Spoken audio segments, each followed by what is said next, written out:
Ćao ljudi, su sad stigle, znači pokupala neke skvršije.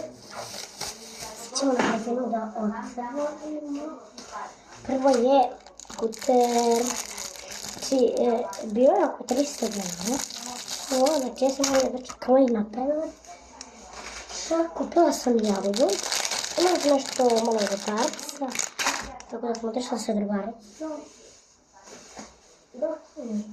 Kupila sam veliki dumpling, sad ću da ga otvorim. I traki, kad budem pravila skvišije, znači ja ljudi ne želim da vidim.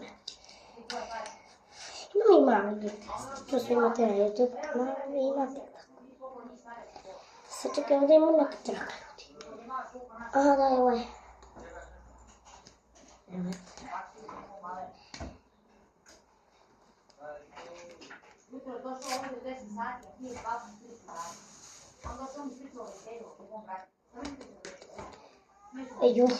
može nešto otvoriti. Sad sam na stepenicu, još neku buku drugo ne zaboraviti. 3, 2, 1, 0. Joj, ljudi šlakicavi. Ljudi, ja ne mogu da imam. Čili. Bio je tako lagan. Ali imam još da šlakice, ali... Mogu da otvorim čak i putrno. Ako vidite. A ne mogu sad.